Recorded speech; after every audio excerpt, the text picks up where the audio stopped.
The right time, right ride, right now at Horsefoot's Automotive. Buy now or reserve for VAT discount days, Friday, December 12th and Saturday, December 20th, and get our lowest rates ever. Plus, enjoy up to $17,000 on select models. No VAT and no down payment. Drive away with finance with Horsefoot's and get free bill of sale, free servicing for 12 months, free registration, free tinting, and even free groceries or gas for 3 months. Because the right time is here for the right vehicle with the right deal right now. Visit Horsefoot's Automotive right now. Drive smart. Drive Horsefoot's. Terms and conditions apply.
And a pleasant good day to you and yours. Welcome to another presentation of Island Tea. And as I always say, when you hear my voice first off on Island Tea, you know that Hortensia won't be in. She's otherwise occupied wearing another one of those many hats that she is inclined to and well equipped to wear. So she'll be back with us tomorrow. In the meantime and in between time, you're just saddled with my boring male voice. But I guess you'll have to make do. Now, how are you? Hope that your day has started well and hope that it continues in that vein. For those of you whose days or day have started a bit melancholy or under the weather, here's hoping that you are hyped up and on the go as close to 100% as you can be. Now, let me get right off into things. And as we know, the ripples within our proximity are mainly to do with this SSZ within the Federation of St. Kitts and Nevis, and also the build-up of what seems to be sort of an impending threat of war in our peaceful zone. So I'm going to start with this one, and it is to do with Trinidad and Tobago and how it may fare if things turn out in the negative. We are going to talk about a small country that could become the biggest loser in the US-Venezuela conflict. Trinidad and Tobago, just 1.4 million people. Two small islands, tiny in size, but one of the most important energy hubs in the Caribbean. And here's the problem. If America and Venezuela go into a direct war, Trinidad and Tobago is stuck in the middle of the power struggle that it cannot survive. Let me break this down for you. Two islands, a population of just 1.4 million people, as I just said. Most Indians in India don't even realize this country has one of the biggest Indo-Caribbean population. Almost 40% of the population is of Indian origin. Yes, Trinidad was once a British colony. It gained independence in 1962. Its wealth for decades came from oil and natural gas, and today almost 40% of their entire government income is from energy. This is not a tourist island, by the way, it's an energy island. Trinidad and Tobago's economy lives on gas, not tourism, not tech, gas. The country's LNG sector is one of the largest suppliers in the entire Western Hemisphere. 40% of all government revenue comes from energy. Now, if that steam gets disrupted, the country collapses financially. And where is some of the gas coming from? The Dragon gas field inside Venezuela's maritime zone. Trinidad needs access to that gas for future production in 2024.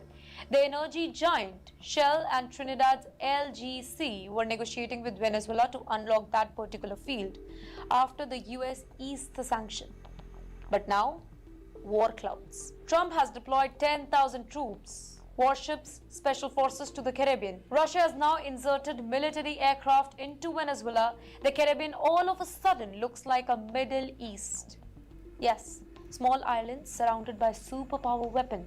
And Trinidad is right there, trapped between Venezuelan territorial water and American military assets. You know, if conflict explodes here, gas deal freezed. Investment stops, companies panic, LNG terminals slow down.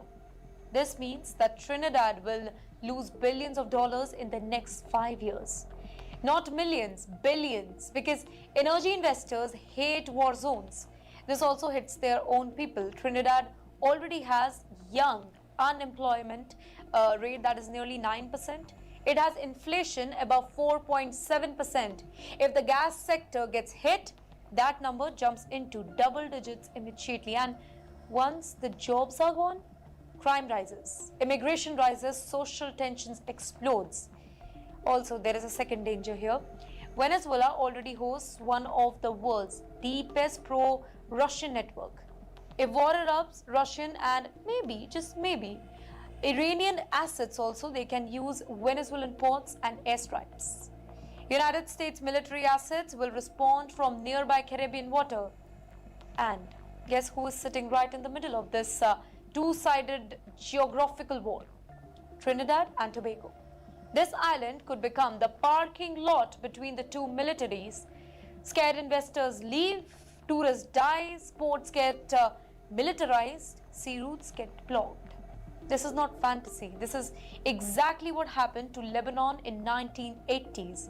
It got crushed between Syria, Israel and the US's interest. A small nation becomes the battlefield of giants. So yes, the headline says US-Venezuela tension, but the real economic body bag could be carried out by Trinidad and Tobago. The question nobody in the mainstream media is asking is very, very simple. When superpowers fight for oil and gas, what happens to the little countries who are sitting on the top of that energy? Trinidad and Tobago is learning the answer the hard way. Yeah. So let's keep our fingers crossed and hope that it doesn't go in the negative. Sometimes when I try to envision what is happening now and how it could unfold, I ask myself, how is the US going to gracefully, if ever, pull out of this without looking rather foolish? So it is going to be a very, very touchy issue to deal with.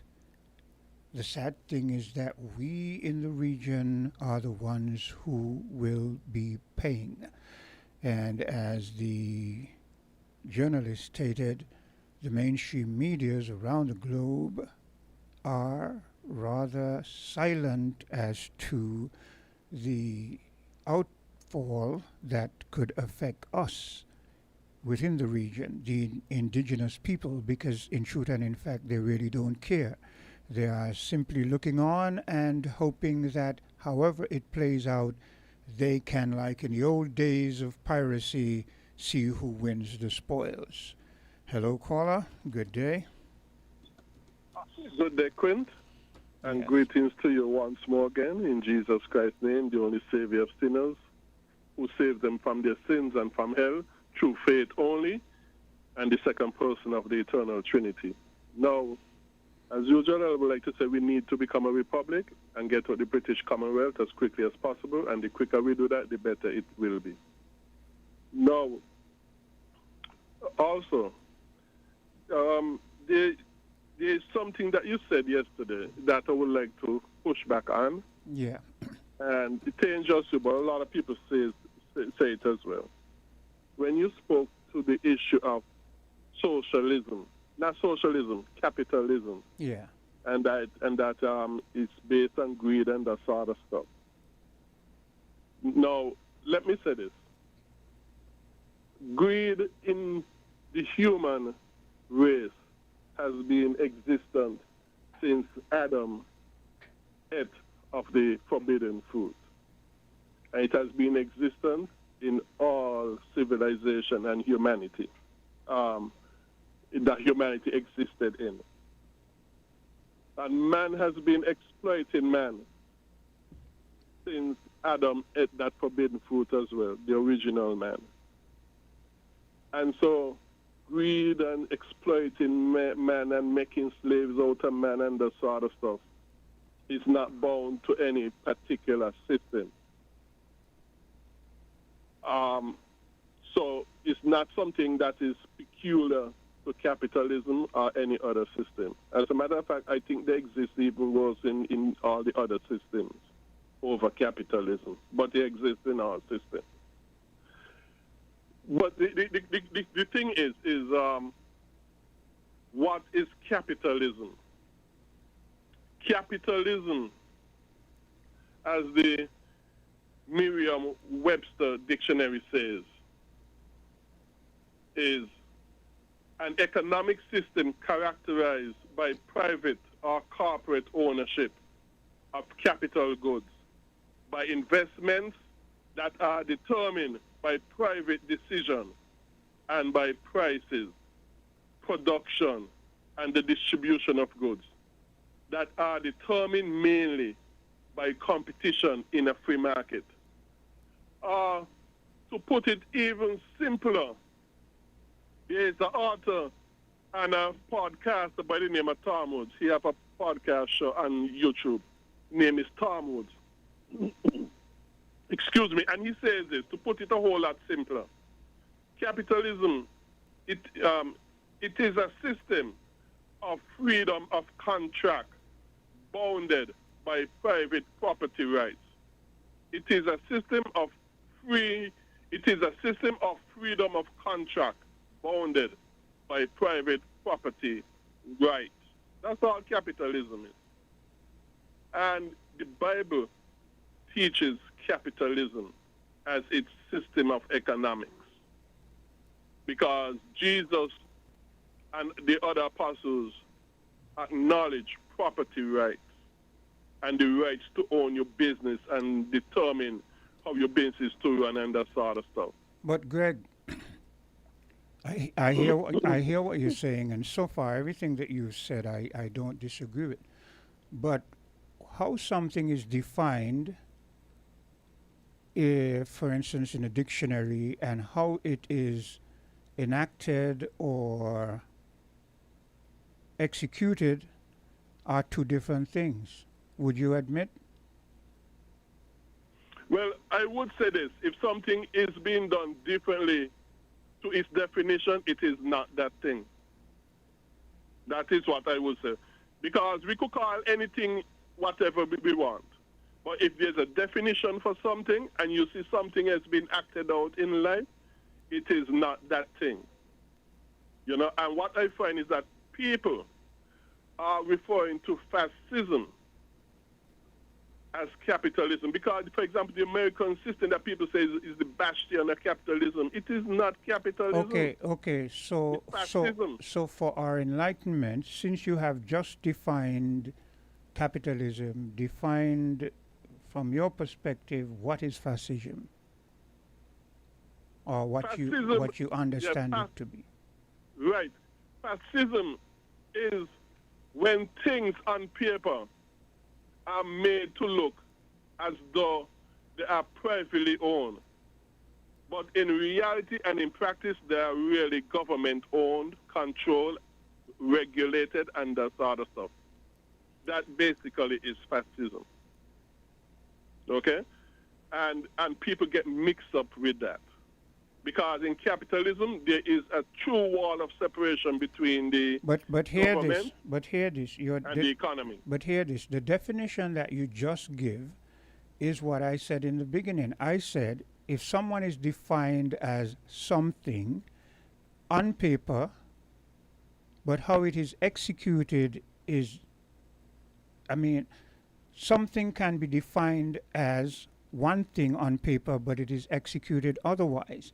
Now, I hear what you're saying, and I would agree with you considerably, but here's the thing. If it is, there's a saying, if it walks like a duck, if it quacks like a duck, if it looks like a duck, it is a duck. Okay, so here's this. If you're pushing continuously that your system is capitalism, but yet still you do certain things to the unaware of the definition between capitalism and fascism, what do you think they're going to envision it as? People who don't know better would envision it as capitalism. People who know better would say, hey, no, that's not capitalism. It's like, for example, same thing with Christianity. That means you just have argument over. Well, I'm glad you've gone there. I'm glad you've gone there. Yeah, right. Not because somebody said that they're Christian means that they're Christian. Yes, that's a good example.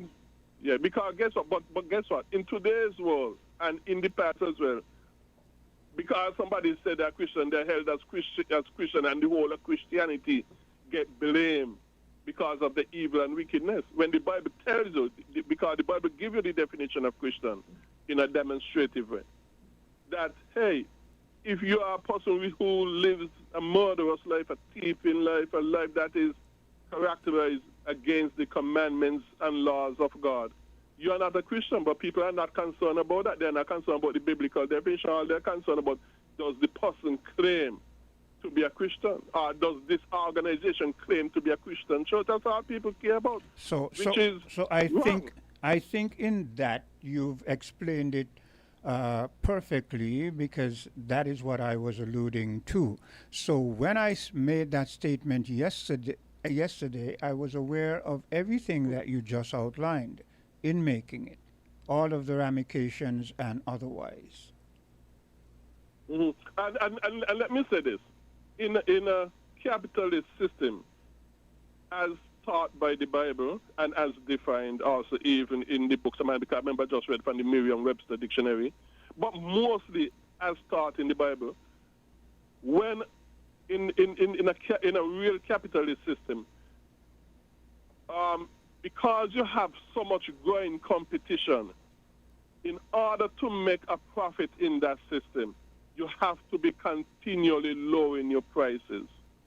And when you continue lowering your prices, the more affordable things get, and that is best of all for the poorest among you. Because things become much more affordable, and as a result, you also have much more money in your pocket. You're able to give much more to charity, and you yourself are able to do much more charity work as well, including institutions like hospitals and so there will schools and so on. They'll be able to do much more charity work as well. Everybody will be able to do much more charity work and institutions and so on. So that is a system that ends up best for the poor. Let me ask you a question then, with all that has been said so far. Would you agree that what is being pushed as capitalism, not only in our region but around the world by the economic powers, is really hegemony? Yes, and what has been pushed as capitalism today is not a good thing, because you have all kind of government intervention and that sort of stuff, skewing the market, the free market and all that sort of stuff. And instead of make things better, is making things worse. But you understand why I use the word hegemony. Okay. I ask you if you understand why I use the word hegemony. Not 100%. Okay, let me explain, because this is why when I say capitalism, it incorporates what I state and what we just discussed. Hegemony is where the global superpowers are pushing what they call a capitalist system, but really it is a system dominated especially by a social group of people or a particular country or particular group of country, to the point where they use intimidation to get what they want. You understand what I'm saying now? Well, yeah, but as hegemony, it is one group or state trying to exercise authority or controlling others and that sort of stuff under its authority and that sort of stuff. It can be economic, it can be cultural, it can be political. You know, we have one group trying to exercise authority and dominance over others. That's it. So when I say capitalism and how it has been exploitive, that is what I really mean. For those who I would admit a lot of individuals might not know all of the parameters and the intricacies like you just explained, but what I want people to do, as I often say when I get here, is to be enlightened. So if I use a word, and because time is of the essence and I can't go into all the details of the word that you hear that you're not familiar with, go and look it up. And then you will find that tomorrow when you come back and you listen to me, you have a better understanding of context in terms of what I express. Mm-hmm. Yeah. Yes, but that is why I came back with the issue of what is really capitalism. And I'm glad you did. Did, because it allowed us to better explain capitalism and the other word that you use. What was that other word that you use? Fascism. Fascism, capitalism, fascism, and hegemony. So hopefully a lot, especially the younger students, the vocabulary is enhanced by at least three new words. Okay. Yes, you're correct. Yes, we need to expand our vocabulary. Yeah. Yeah. We see, and then because the strongest defenders of capitalism that I know, like people like Milton Friedman, Lou Rockwell, Thomas Sowell, Walter E. Williams, and so on and so on. They too condemn a ton load of stuff that goes on in the name of capitalism. Yeah. You know. So. Another thing that people don't realize is that where the capitalist system tends to make one feel like the socialist system is all negative, the uninformed and unenlightened does not realize that capitalism, as it has evolved, it has incorporated a lot of socialist systems. Well, we're going to disagree with that, Quint. We're going to disagree with that. But first of all, I would like to say based on the teaching of the Bible, but Greg, if you're going to disagree with that, would you say that our system here in the Caribbean region would you say it is a capitalist system? Obviously not. It is fascist. It is fascist. And let me say this quickly, Quint. Let me also say this. All systems, economic system, with the exception of free market capitalism, go against the Bible, and therefore they are satanic and wrong. Our system here in the Caribbean, like in America, is really government control. You know, I hate when you insert that word satanic because then, you know, you put a different spin on it, and to me, when you do that, you could define almost anything as satanic. But Anything that goes against the Bible is satanic. But to put that aside, it then means that if you're pushing fascism, if you're practicing fascism under the guise of capitalism, and you incorporate things like Social Security and otherwise, this is why I say that as things have evolved, the capitalist, socialist, the capitalist fascist system has incorporated a lot of social values so that it can survive. Because Social Security is one of the main things that we use today, and it has been a positive, and it is not. It stems out of socialism. What I would say is that, for example, Social Security, as you brought it up, there is government control, except in maybe such countries like Chile and that sort of stuff. But normally, Social Security system, as practice, including here in St. Kitts and Nevis and in other places where it is fully under government control, it's not more than a Ponzi scheme. With all due respect, and that is why the benefits that we're getting from Social Security is nothing compared to what there would be if it was privatized, like in Chile and that sort of stuff.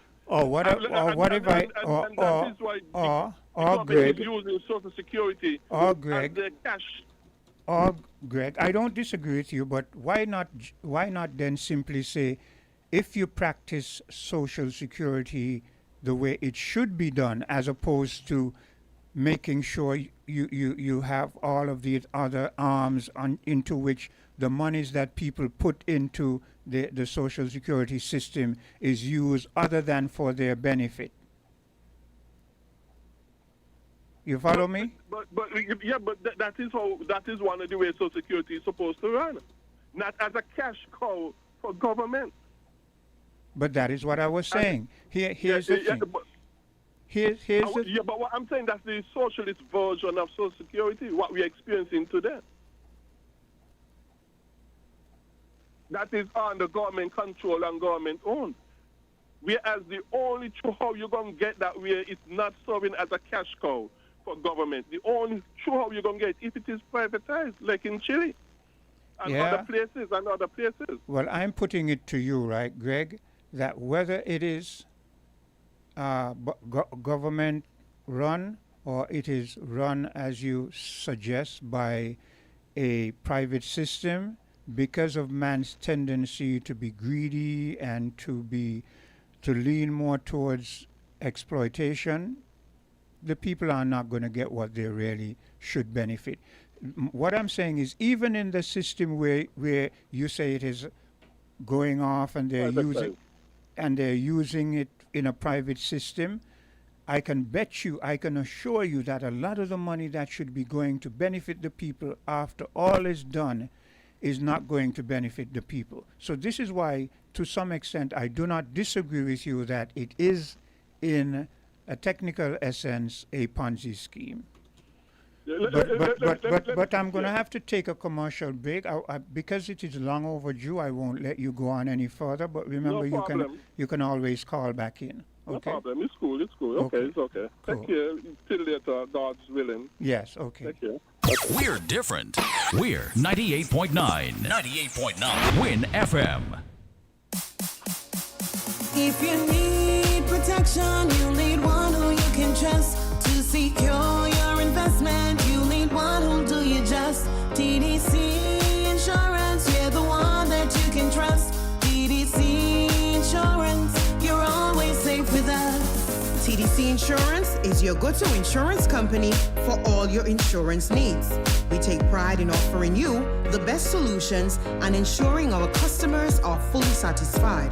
TDC Insurance, we take good care of you, guaranteeing you peace of mind. You're always safe with us. Here comes the Mega Ball. You could win more with the Mega Ball. Pick 3 and pick 4 and you could get all. Yes, playing pick 3 and pick 4 with the Caribbean Lottery just got more rewarding. Now you can win more with the Mega Ball. For just an extra $1, increase your winnings by $1,000 with the pick 3 and a big $10,000 with the pick 4. Don't wait, play today. Play pick 3 and pick 4 with the Mega Ball at Caribbean Lottery. lottery agents island-wide. You ready to win a little extra? Then get on the ball. Must be 21 and over to play.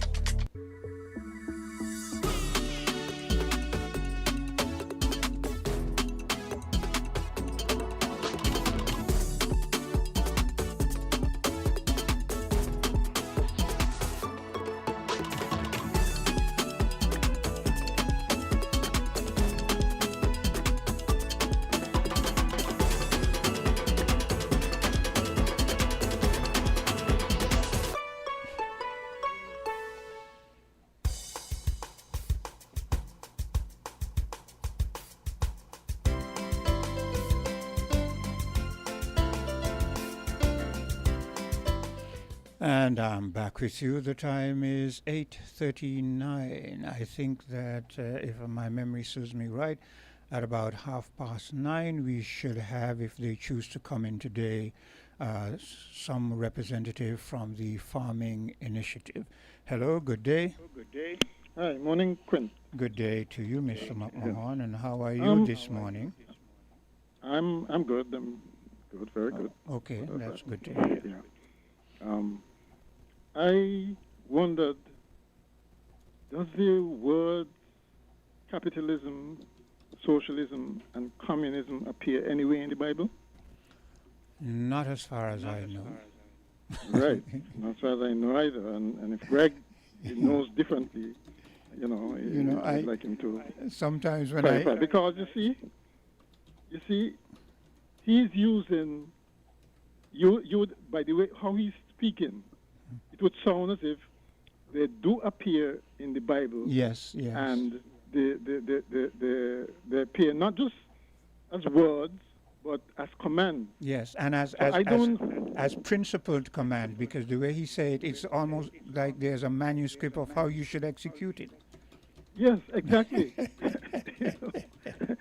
These are man-made terms, right? And they each represent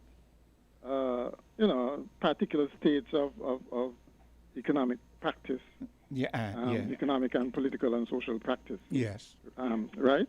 And so I don't know how, and the lines between them are actually very blurred. Very blurred. Yeah, that is why I use those. Yeah, that is why when he started out with capitalism and trying to defend it, I got him to incorporate other words. But you're right, because there's a blurring, and it is an intentional blurring, Mr. McMahon. Well, not only is it intentional, it's born out of practice as well. Yes. Because you know that depending on the economics of the day, countries as a whole tend to tend more towards socialism as opposed to capitalism, and vice versa. I mean, the swing between them. Yes, yeah. Okay.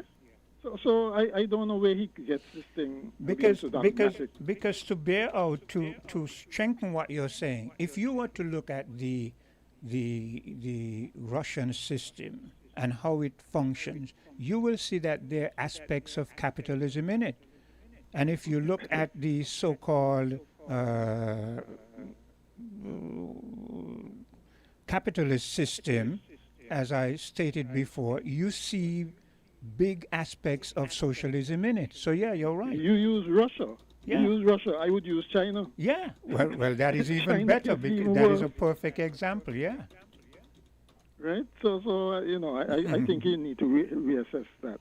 And I don't like when he uses the Bible to justify. Justify. Yeah. See, when you do that to justify capitalism, when you do that, it makes one think back to how our original conquerors push this what thing. they use. Yes. What they use to subjugate us. Yes. Yes. You're right. I like you feel the same way, but sometimes because we both are accustomed to him making those statements, I don't always pick up on it. I sometimes let it just go. Yeah. Well. I'll tell you something. You had a discussion. I think it might have been on Monday, where someone was basically saying that, well, it's my opinion, etc., etc., and I have a right to it. Yeah. That's true, right? But a lot of opinions are dangerous Yeah. and they need to be challenged. Yes. Just simply because you feel something and you think something, it doesn't stay there because, one, you can influence others. You yourself can take action on what you feel, Yes. your opinion, Because and we they see have consequences. we see it playing out right now with this bill up in the Caribbean. It is someone's perceived perception, whether propaganda or otherwise, and they are trying to impose it on everyone else, and then people pick sides. Right. Exactly. Yeah. Exactly. Okay. So you got to. It's not just a matter of opinion, right? I mean, you must critique that opinion and make sure that hopefully whatever opinion you arrive at is based on facts and scientific Well, that is the key word. stuff and so on. That is the key word there, because I have opinions, you have opinions, but I would like to think that when we express our opinion, they are as deeply informed and influenced by facts as Right. possible. Yeah? Right. Not emotions. Yeah. Anybody can feel anything, you know. Yeah, most Okay, but definitely. yeah. With regards the Venezuela thing, you mentioned that yes, they've put so many assets there that it's hard to see them just pulling back now. Yeah, yeah, Okay? And I agree. I Yeah. mean, those are some serious assets, yeah, and that is why there should be more intervention by CARICOM yeah. in the whole thing. They have, just like what the clip you played, the Trinidad having so much to lose if war breaks out. Yes. It's going to affect the rest of us too, because But you see, you know how they.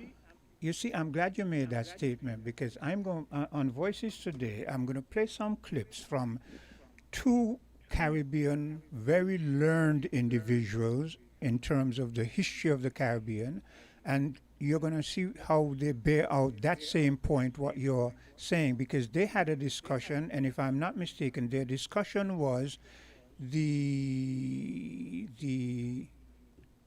can't find the word. It isn't selling out. The betrayal of the Caribbean. That was their discussion topic or caption. The betrayal of the Caribbean, Grenada then and Venezuela now. And I'm going to be playing some clips, very enlightening, where you hear some things, including you hear a brief snippet of the history of the present America's present Secretary of State, Marco Rubio. So I would entice you to listen to Voices today. Okay. One of the reasons why this would be a good time, an opportune time to intervene in the whole thing.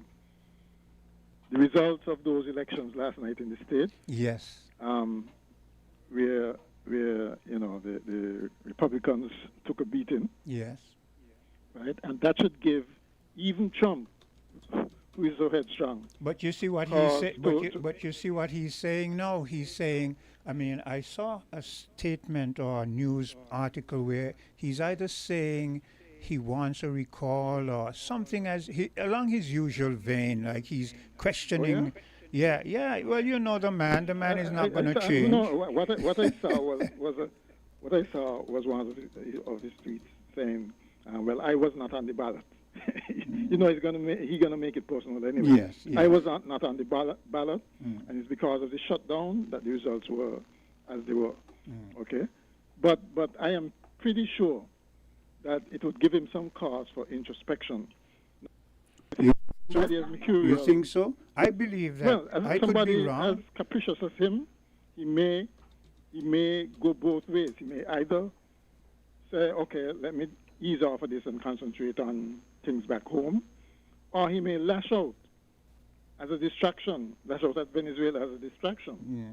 So it can go both ways, but it's still an opportune time for, I think, the region to say, to give him his off ramp, to give him an excuse to pull back. Yeah. We, not just us, okay, because we're small, not just CARICOM, we're small, but include the bigger nations in the area Yeah. and the OAS, I agree. right? Hold a if second. all of them, Hold a second. Hello, caller. Yes, good morning, Brother Quint. Good morning, Greg. And good morning to all the listeners. This is Mr. This is Mr. McMahon on with Oh, you. sorry. Greg. Sometimes I have a hard time distinguish both. For someone who wants to be a leader, you must be very keen on your surroundings, what you hear and what you perceive, because you're going to have decisions to make, and they are influenced by what is in your approximate vicinity. Thank you for that. good advice. Thank you for that. Thank you for that. Go ahead. Okay.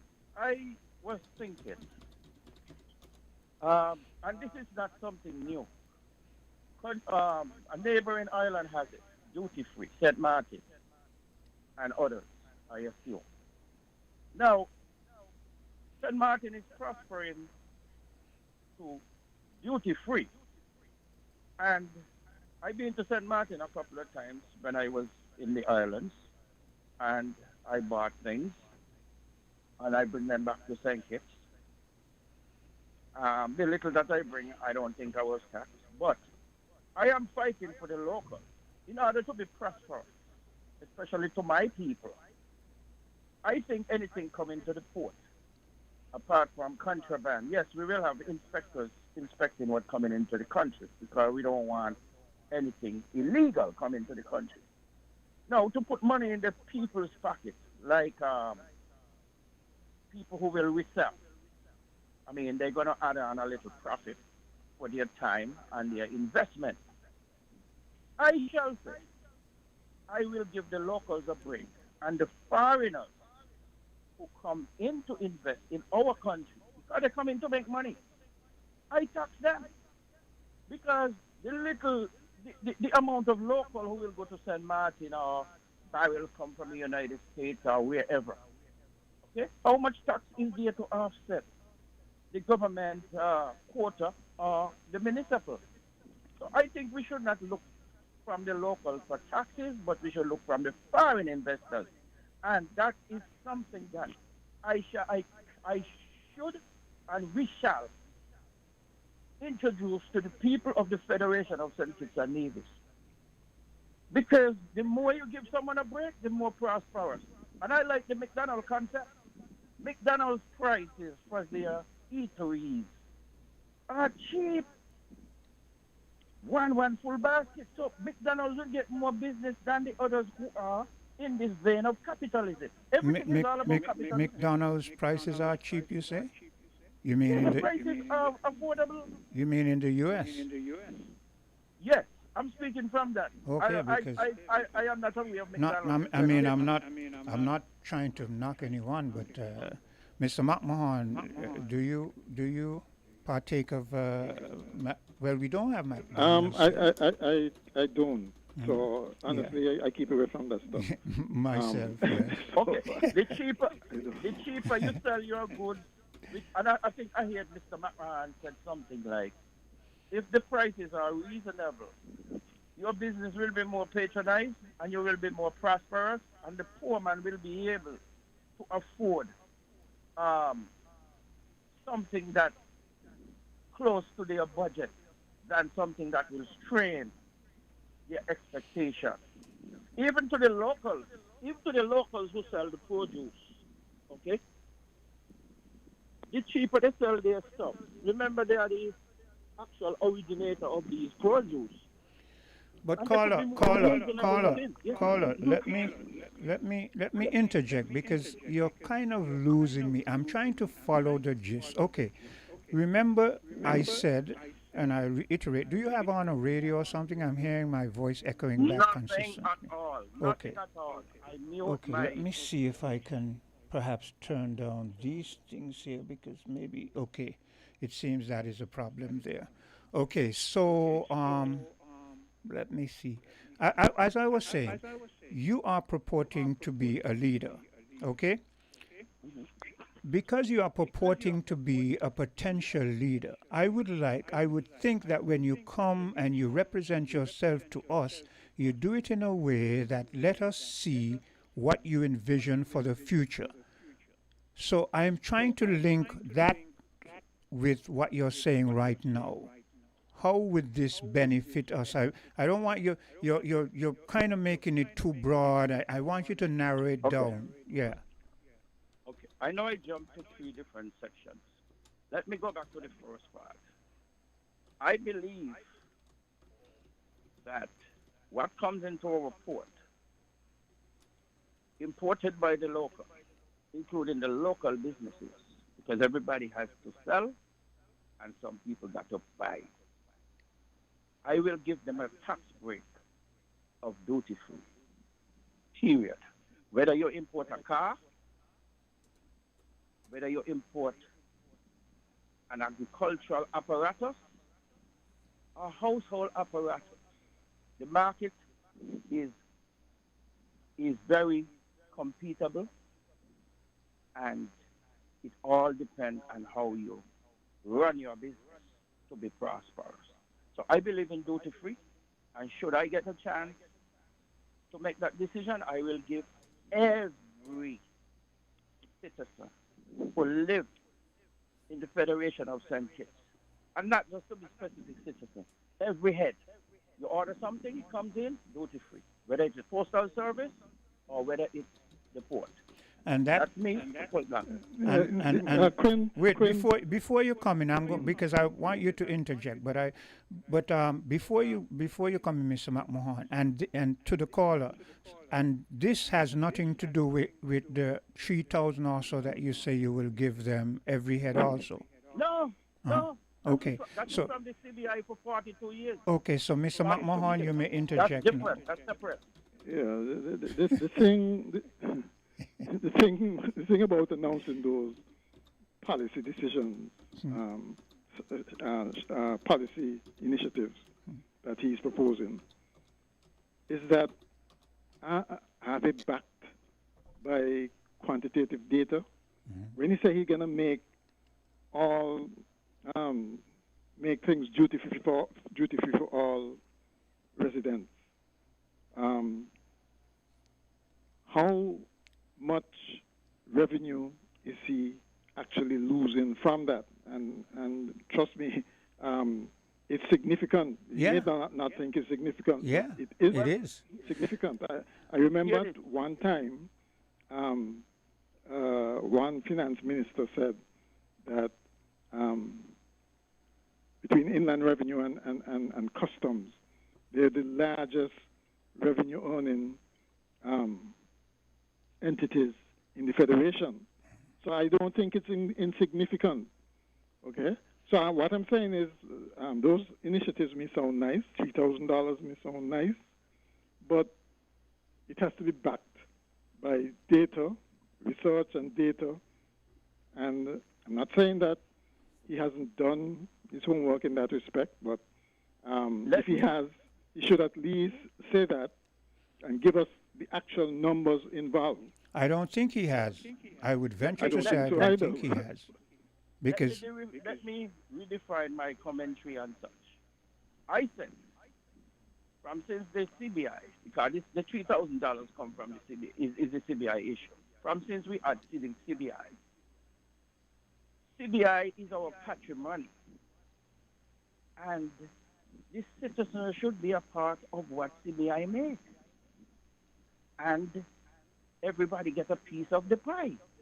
But caller, if you're gonna caller, you see, here's the problem, and That's my opening statement. Wait. Here's the problem, and that is what Mr. McMahon is alluding to. If you're going to make certain statements such as those, they must come from actual assessment prior to making those statements, knowing fully well that right now we are going through a sort of economic duress. And how are you going to balance running the country, dealing with the various infrastructural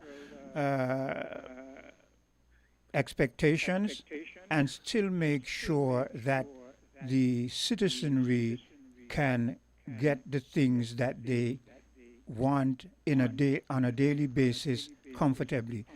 Have you done that assessment? I would venture to say no, you've not done that assessment. You're using your emotions and thinking about the passion that will be escalated when you make these statements and how it will benefit you at the polls. I would venture to assume that that is what you've done.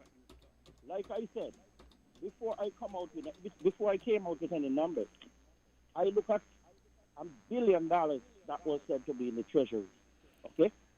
I don't know if it's there now. I don't know if it's moved. I don't know if it has increased. So for the $1 billion that is in there, right? I know that is just one of an escrow account, and that was in the treasury. It's posted on Google. So I said, if $1 billion in there, and it was broken down into 50,000, the population between St. Kitts and Nevis. And they broke it down. If they were to give that $1 billion out to the citizens, which is not kosher, because you have to leave something for the infrastructure. Okay? I could come up and I could calculate and say, if I give everyone $3,000 from that $1 billion, using even beyond 50,000, because we have to have the margin of error. Yes, for the 42 years now of CBI, when something should have been given to the citizens, nothing. So I'm saying now time is due. Okay. Mr. McMahon, what is your take on that? Like I said, right? Because he's speculating now. He admits that he don't know what it is now. One time he says it's supposed to be there, but he isn't sure it is there. But if it is there, I mean.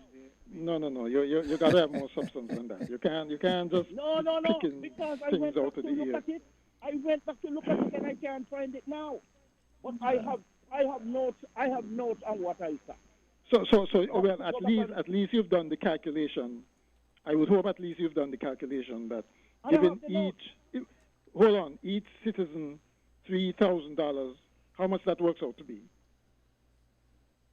175. I got to look back in my books. I'm not in my books right now. But if you mind, typical politician, Mr. McMahon. I don't have my book right now. They come to us with a plan, and when we ask them, they can't recall. Unfortunately, they don't have the records here. He's heading down the same path that we're accustomed to. Quinn, let me just put it in your head. Don't hit me today. Minus 50,000 people, right? Times 3,000, and that would be the calculation. 50,000 the population at 3,000. That's the number. But I use the margin of error to 53,000 people. That's an extra 3,000 people, over 50,000. And that's what I could give to the citizens. It still will leave a couple of $1 million to deal with the rest part of the municipal and the infrastructure. Okay? But the citizens deserve and they But Mr. McMahon, even that latter part of his statement shows that he's not prepared, because a couple by any different definition, we know what that means, and you hear what he said. It still would leave a couple million. So he shows that it shows that he's not ready. He shows that he's not ready for leadership. Let me go for my book. Let me go for my book then, because do the math. I'm giving you the facts. Oh boy, he won't get it, Mr. McMahon. I don't know numbers. No, because he's arguing along. Listen to him. He's arguing along a different vein. He doesn't get what we're saying. He thinks that we're just putting an emphasis on the numbers. We're putting emphasis on his overall expression. His methods, the process. Well, anyone anyone will rebut me, giving the citizens of St. Kitts $3,000 as a one-time gift, dividend, whatever you want to call out, handout, they deserve it, and they deserve more. That's 150 and that is one million. escrow. Okay? By there. There are more escrows accounts out there that could even tap into and the citizens get more. There are some people mentioned they could even get up to 15,000, but I'm basing it on the number that I see in the treasury. But I know that there's a question for him, right? When he comes with these things, right? Does he have a strategy, first of all, to get these things done? Well, first of all, he has to win something, right? Yes, I have to win. And That's secondly, do you honestly feel that on your own you can do these things? No, let me tell you, no one man is an island, and I am speaking to in the vein of, if the people put me in, and it takes leadership to have that dominance, okay, and all those who are surrounding the cabinet. Yes, there might be some members of the cabinet, parliament, might disagree. But here is it, I come to represent my people with fear, just empathy, compassionate, and sympathy. They deserve that because that is not what's going to bring home the bacon. What I'm asking is, right? Are you in your strategy? Are you going in there just as an MP, a backbencher? No, he wants to lead. If you listen, and I've asked him that question. Well, how do you get there? That's the question. Okay, let me explain this because a lot of people is running with the fact that no one man as an independent can run. Let me tell you the strategy. Winston Welfare is an independent candidate, but I am just like the body of an established party, Pan Labour, NRP, CPM, moving forward. But I am counting on there are other independents and independents. I wish we'll stick together and we all dialogue. But that is not our current political environment. Do you see a lot of independents who are vying for office? Well, the names that I've heard in the grapevine so far, they are more independent than I even anticipate. An independent will not only that, Mr. McMahon, not only that, but what has been, let's take a historic look back at independence and see how they have fared up to this point. That is another valid aspect that he seems not to be aware of. I'm not going to base that statistic that don't have nothing in my bearings. I will not. Yes, independent. So then, Mr. McMahon, again by his statement, he's further showing that he is not prepared in a realistic way for moving forward in an advancing country. Well, maybe he feels that being a spoiler might no, win him I'm some not a influence. spoiler. I'm not here to spoil anyone. I'm there to represent. Well, then don't waste your money. Other candidates stated. Okay. Repeat what you just said, Mr. McMahon. No, I tell him then don't waste your money. If you don't see a pathway No. Listen to this. to get in. It's going to be shocking, you know. It's going to be shocking. And you are going to say it's foolish. Mm-hmm. I am not running with no money. I have no money to buy votes. I have no money. I was thinking of the deposit. I wasn't even going there insofar as campaign. Let me take my claim, and you can say what you want after.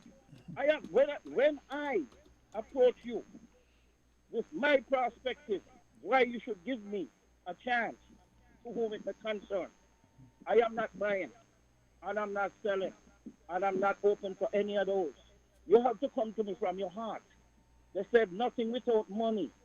Well, my friend, I live here in America. But Mr. Welcome, with all due respect, if we're going to take what you're saying now with any credence, I will have to honestly say, so far from what we've heard from you, from my end, I've not been impressed. I don't know if Mr. McMahon would say otherwise. Well, let me hear what Mr. McMahon said. But hey, if you're not impressed, that means you're not gonna honestly, I'm not impressed either. Okay, no problem. There are others impressed. There are others impressed, though. Yeah, that's the only thing that's stopping me. That's stopping me, right? The fact that you know a small axe can cut down a big tree. Yeah. Right, and you never know how the fortunes may turn out in an election and those things. Yes. But from this perspective, from right now, listening to you, right, I don't see a strategy to win in the first place, and you can't do anything if you don't win anything. Yeah. Okay. I don't care how good your salesmanship is might be, your policy stuff might be.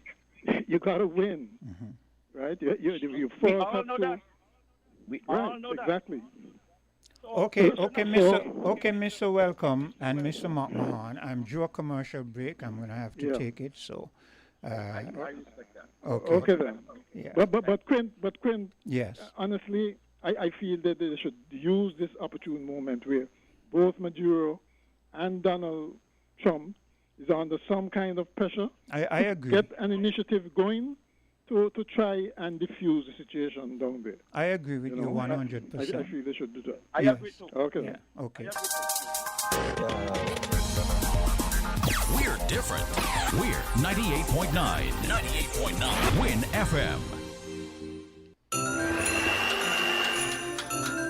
Mom, the Christmas cookies are ready. Leave them right here under the tree for...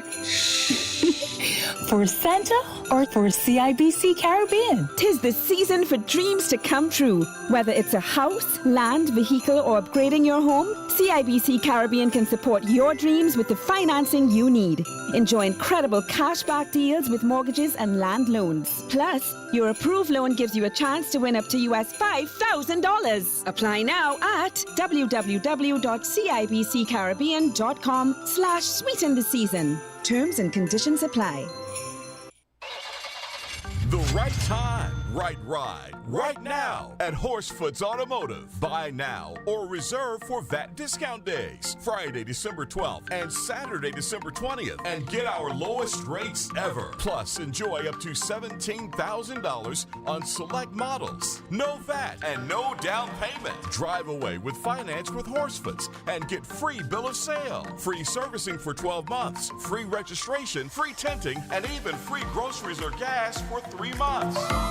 Because the right time is here for the right vehicle with the right deal right now. Visit Horsefoots Automotive right now. Drive smart. Drive Horsefoots. Terms and conditions apply. Campari. Red Passion. Embrace the mix. Campari Red Passion, full action, this is Red Passion. Embrace the mix, add Campari, make it turn and twist. Add your chaser in your drink. Campari Red Passion, make the nicest mix. Campari! Campari Red Passion. Embrace the mix. Must be 18 years or older to drink. Drink responsibly.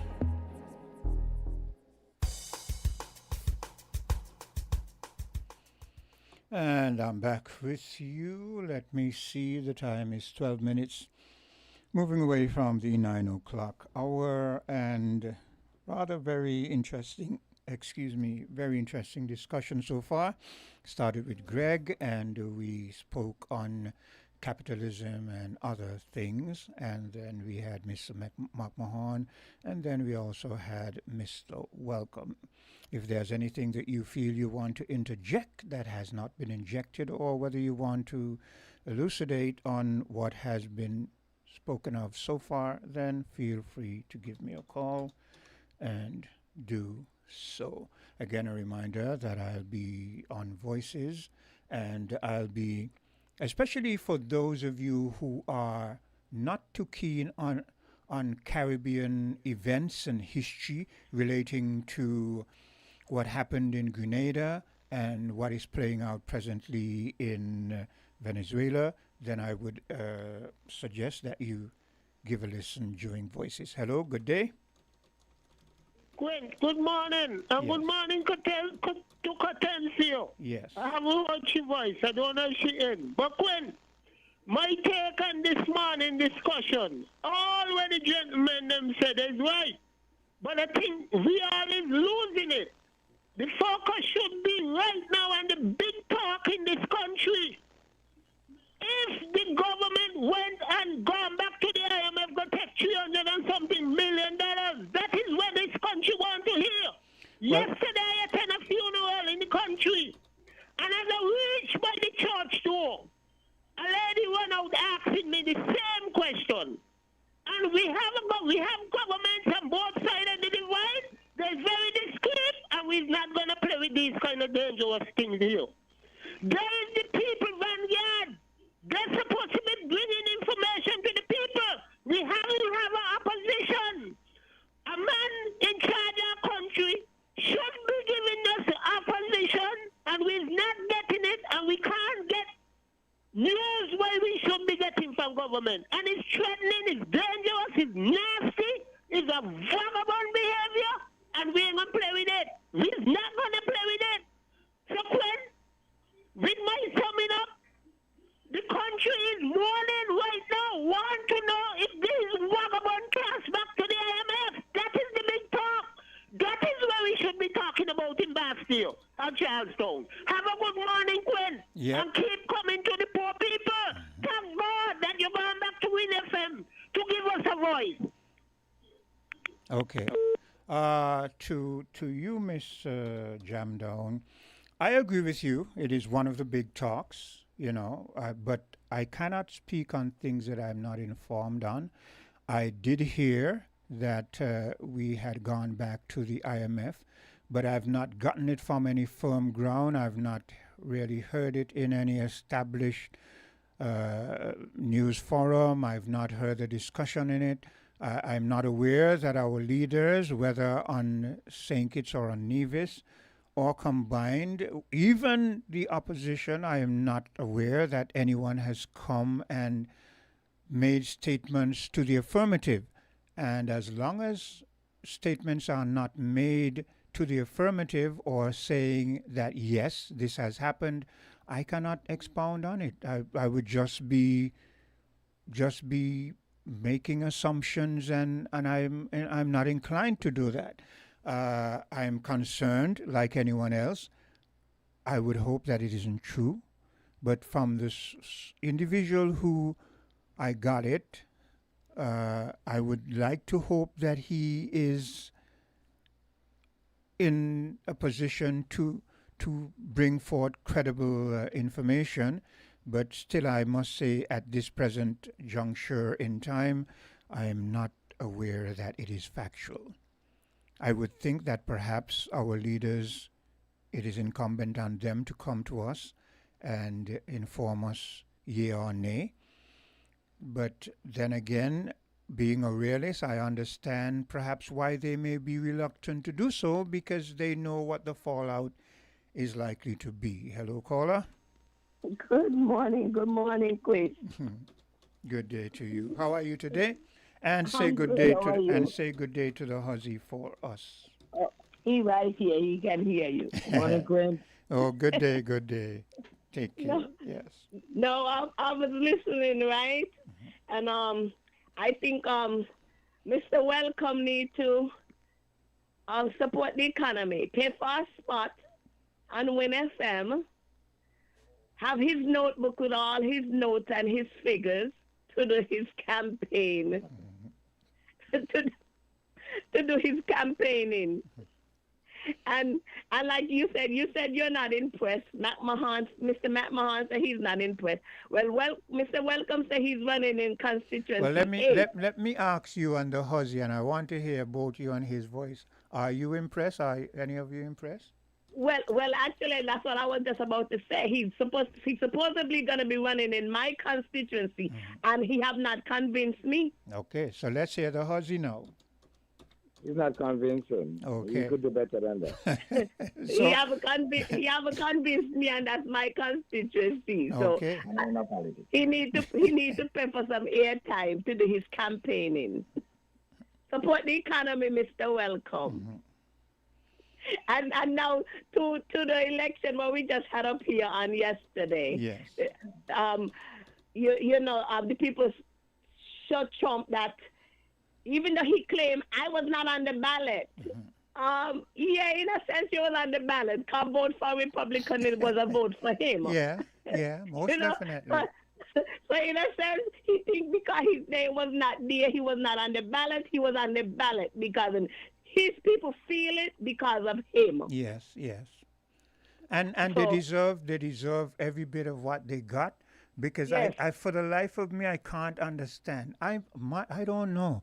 But my attitude is this: if you are my leader, and I see beyond the shadow of a doubt that what you're doing is wrong, I cannot just Stay rubber here and stamp support you everything with the that. nonsense. No, I cannot. I would either tell you, and I would just have to desegregate myself from you, But they just keep following him, swallowing hook, line and sinker. What did they expect? Especially when you see what is happening in the U.S., how his movements is affecting the economy and otherwise. Exactly, and that's why they got a beating. Yeah. And next year for the election for the House and the Senate, they're gonna get another beating. I don't think people gonna forget. Yeah. Anyway, I'll continue listening. Mr. Welcome. Went to spot on WinFM, #1 station in SKN. It's your campaign. Have a good day, guys. Okay. Hello, caller. Yes, good morning. Quick. Good morning, man. How you doing, man? I'm fine, man. And how are you? Yeah, pretty good. Yeah. Yes, the other callers are gone? Yeah. Just you alone. Yeah, yeah, okay, yeah. I wanted to try to interject something here a little bit. I want to agree with you and knock my horn in terms of, it's a good time to see if the Caribbean leaders can get in there and, use the diplomacy to try to diffuse this dispute down there with America and Venezuela, because we now Hold a second. There's another. Hello, sure. Caller. Hi, good morning. How are you doing? Peace to you I'm fine, and thank everyone who listening. Okay. So hold a second. So what we're gonna do? I'm gonna allow you to speak if you want to speak, and then hang up. Do you want to do that? Okay. Yes. Okay. Bearing in mind that there's another caller waiting. Okay. Yes. Okay. No problem. Okay. Burl, do you mind? No, not at all. And I'm listening keenly. Okay, go I ahead. want to be a part of the discussion, but yeah, go ahead. Okay. Go ahead, caller. I've been listening for the past couple of days or even weeks as to callers calling on behalf of the government or even politicians just call for peace in our region. Yeah. I'm not sure who might be listening. Who knows? Maybe the American embassy or whatever. Well, caller, before you go any further, I'm going to ask you a question, if I may. Because you are, from my understanding, you are in a position in the People's Action Movement. Yes. Okay. What is your understanding or knowledge as it relates to whether or not we've been brought back to the IMF or the World Bank? Well, I've heard it, and I heard about the report. I haven't seen the reports, so I haven't touched it, but I know persons from within would have some information about that report. So I cannot speak to the fact that we are back to the IMF. Okay. But one thing I should say in general about that, yes, the IMF is it's actually a bank, and if you owe the bank, there are certain things and you cannot repay. There are certain things that could demand from you. Okay. Well, before you go further, I'm going to ask you if you can, because again, you are in a position in the People's Action Movement. If you can, as soon as possible, see if you can garner that information, and whether you are someone else. But I prefer you, because you and I have a rapport. You call in consistently. That you find that information and get it to us as soon as you can. Okay, no problem. Okay. Okay. Go ahead now. So what I would like to say is that, yes, our area is an area of peace, and we would like it to be that way. So I'm calling on the U.S. government to be peaceful. Let us try to resolve this situation peacefully. Talking to persons reduce problems. Yes. There's someone else in close proximity who seems to be speaking, and yes. Okay, sorry about that. it's So at the end of it all is that we have to all call for peace in our region. Yeah. Because war was made for one thing and one thing only: to kill and to destroy. And sometimes parties that are not involved, especially how close we are, could get affected, whether it's by the bombs themselves or by the influx of persons. And therefore, there's a saying, with great power comes great responsibility. So the United States is a great power in our region, and I'm only hoping that someone who is listening, whether it's from the embassy level or just in the United States itself, could let us talk to the persons in our region. We are a democratic region, as we say we are. Talking is very important. And even to our fellow person, we know Mr. Ali, President Ali in Guyana, even though him and the Venezuela might have an issue, he's still open to talk to peace. Remember, they are neighbors, even with Trinidad and Tobago. They even want to believe one time Trinidad was linked, was a part of Venezuela, but because of erosion, it broke off. Let us call for peace, because sometimes the person who might be pushing you into a fight may not end up fight with you. And if they fight with you, you will still get a bloody nose. Or you might still get a broken rib, a broken hand, a broken leg. So therefore, the best thing is for peace. I'm calling on the president of Venezuela as well. We have always, for a while, lived in peace with each other. I know you speak of peace and you want to talk to negotiation. And as one person who one day, come the next general election that will be in Parliament, I don't know, I might have to be dealing with all of you, so I'm calling on you this time. At this moment, let us be peace, because I would want our country to get involved in peace, to talk peace. We might seem as if we are far in location, but a missile, some of them travel far. And if the good coordinates, those, especially those that are guided, if the coordinates are just missed by a certain, just small degree, that small degree could end up being a big degree. Okay, caller, we're loss of life. Caller, we're fast So, approaching the bottom of the hour, and at the bottom of the hour, if the farmers come in, we're going to have to segue. So I would advise you to wrap up so that Burr can make his statement. Right. So I just want to end there by saying, let us all call for peace, and let our zone continue to be a zone of peace. God bless St. Nevis. God bless Constitution number 7. Peace to all of us. Thank you. Okay. Burr, you may go ahead. Okay, so quickly, right? We see there was a dispute between, and thank you for playing those clips, because the clips that you played earlier about this issue, it shows that there's an underlying issue, that dragon oil or dragon gas deal that you talk about. Because my thing is, if there was a dispute between Guyana and Venezuela, right? Why is the build-up in Trinidad? Why isn't the build-up on Guyana's soil itself? How did Trinidad get into the mix? Well, you know what I mean? To answer that, it is because, you see, whenever a foreign power or one of those superpower individuals want to get involved in a war in any area, they want to find someone friendly enough in close enough area proximity so that they can launch their strikes and initiative from. That's one. Number two, they also want to be able to say to the naysayers, those who disagree with them, well, we didn't just go down there and do it. We had someone, the Trinidad and Tobago government gave us a yay, so those are two of the reasons why. And quickly, Quint, let me try to walk back, our hot-headed point the other day. Yes. I just wasn't trying to diminish Mia Motley's efforts.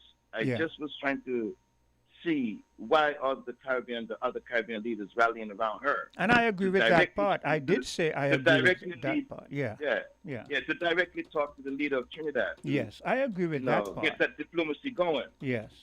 But I still want to say that, if I did appear that way, I would take that back. You know what I mean? Yeah. And then we see the election in New York last night. Congratulations to Mamdani for a greatly run campaign. And now he says we move out of the old into the new. And Hopefully. Immigrants are going to take over and control and run New York for immigrants and the rest of the people collectively. Remember, there was a person. Yeah, Burl, America is it's immigrants. It's immigrants who came, and So why are they having a problem that it must only be white immigrants? I mean, come on. Especially in that area, in New York City and the Northeast, and we see that the Democrats came out big last night with the governor of New Jersey and down there in Virginia, and I believe it's a slight sign that things may start changing against Trump. And to the candidate up in New York, just to let him know, there was a candidate in the New York mayor race that dropped out. So whenever a candidate might not get that popularity, the decision to drop out is going to become a difficult one. I'll leave it there, man. Thanks a lot. Okay. Congratulations to Mamdani again. Okay, you take Thanks. care.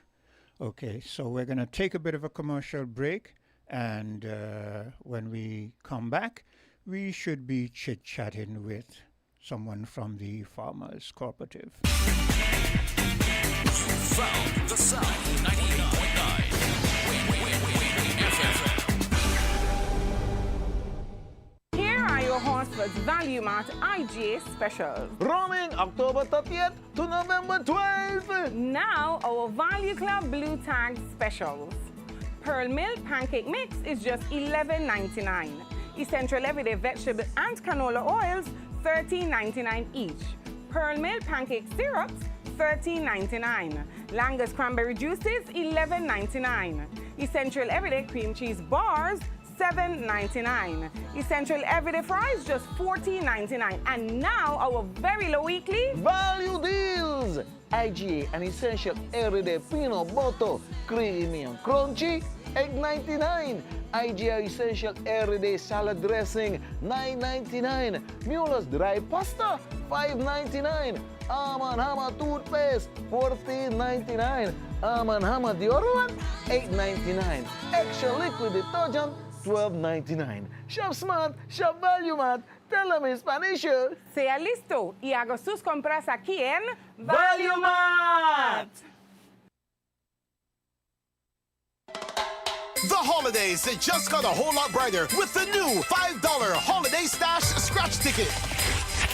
It's easy to play, packed with $1,000 prizes and many chances for you to win big this holiday season. So go ahead, treat yourself, spread some cheer, and stack some cash. Play Holiday Stash today at Caribbean Lottery agents and vending machines island-wide. Must be 21 years and older to play. Please play responsibly. The right time, right ride, right now at Horsefoots Automotive. Buy now or reserve for VAT discount days. Friday, December 12th and Saturday, December 20th. And get our lowest rates ever. Plus, enjoy up to $17,000 on select models. No VAT and no down payment. Drive away with finance with Horsefoots and get free bill of sale. Free servicing for 12 months. Free registration, free tinting, and even free groceries or gas for 3 months. Because the right time is here for the right vehicle with the right deal right now. Visit Horsefoots Automotive right now. Drive smart. Drive Horsefoots. Terms and conditions apply.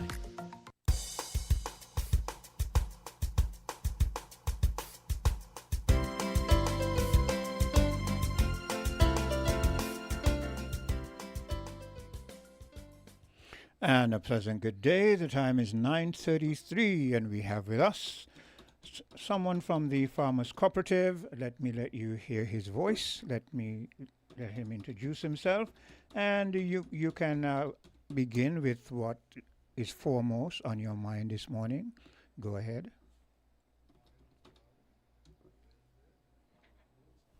And Quint is the consortium of farmers and food producers.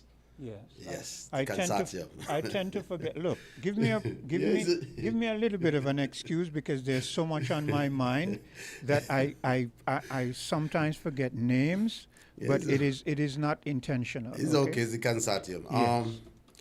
This morning, I'm happy to be in the studio once again. Available at the Department of Agriculture Marketing Unit.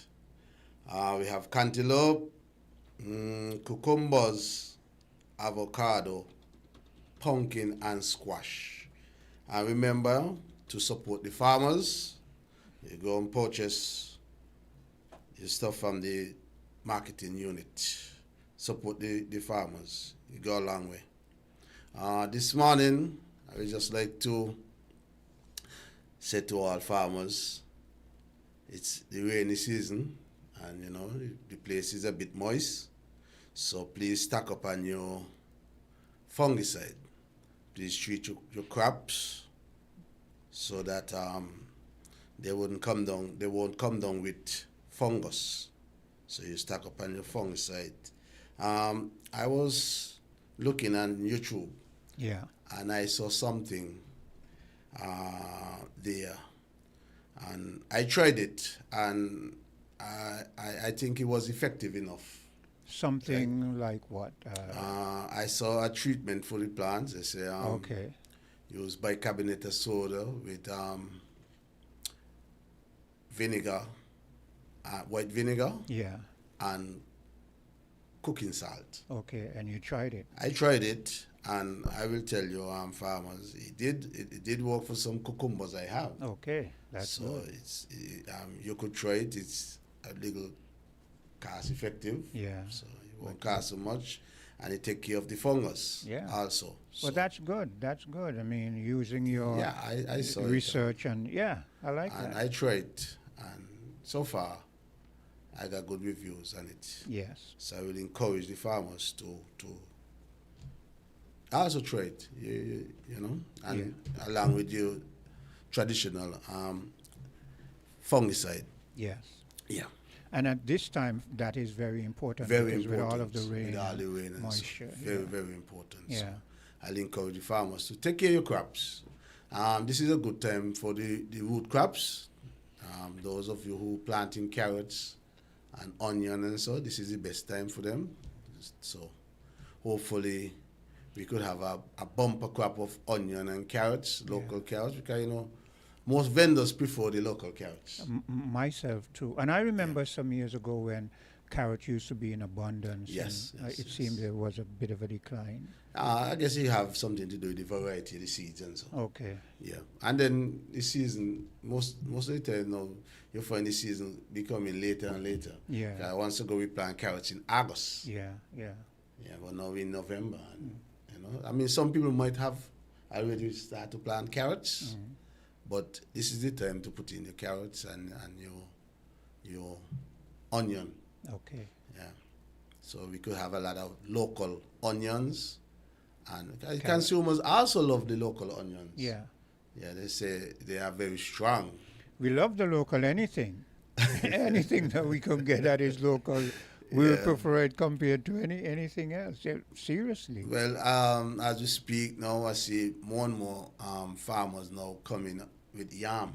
Okay. So the season for yam is almost upon us. Okay. You see yam trickling in. So that will last right down to maybe Easter, hopefully. Hopefully. Yeah, the local yam. Yeah. Yeah. So I think this year has been not one of the driest year for us. It's been a fairly good year for farming. Yeah. Right? So I think we'll have a lot of yams. Okay. This year. The yams will do very well. How long does yam take to grow? Is it 3